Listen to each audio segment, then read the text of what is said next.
Magandang hapon mga ka-reels, mga ka-feed at mga ka-story at ka-YouTube. Ito na naman ang rambulan ng tanghalian, ang masarap na handa ni Renanti Kabamungan at saka na Lian Alsuara. At ito naman po ang tagakain, si Isabel Kabamungan. At ang nagsasalita, si Sor Kitchenera. At yung nakatayo doon ay si Ate Priscilla. Ito po mga ulam namin na masasarap. Etong rinarambol po namin, oh. Ang tawag ng mga ibang nanggaling sa ibang bansa, sabi nila lidog. Pero hindi yan lidog, bisukil. Hindi pala, lidog yan, mga kapatid. At saka yung tahong, oh, ayan, oh, na may ampalaya. Ay lilipat natin doon sa kabila.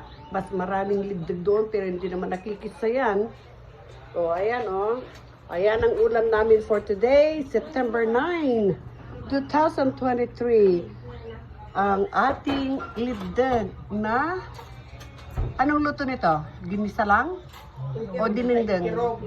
Ingkirog with asin anlaya. And eto naman ang ating tahong na mayroong ampalaya. Masarap na masarap yung digo. At eto naman po, medyo pang mayaman yan. Ang calamari, oh. Ang sarap. Very crunchy siya, pero yung meat niya ay very soft. So, halina po ka tayo. Kakain na po ulit tayo. Ay, may kamay na dumudukot. Oh, ayan, open. Hi, ma'am. Oh, open.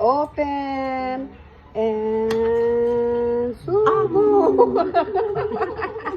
Ayan, nagagatog na mga lideg. Ipos ng lideg. Ayan. Ayun yung mga alaga namin, oh. Naghintay sila ng pagkain nila. Very nice dogs kasi they are well behaved, hindi sila Nagmana sa nagmana na kaot ng lideg. O sige po mga kaibigan, kain na po tayo. Okay, magandang hapunan. Have a good day everyone.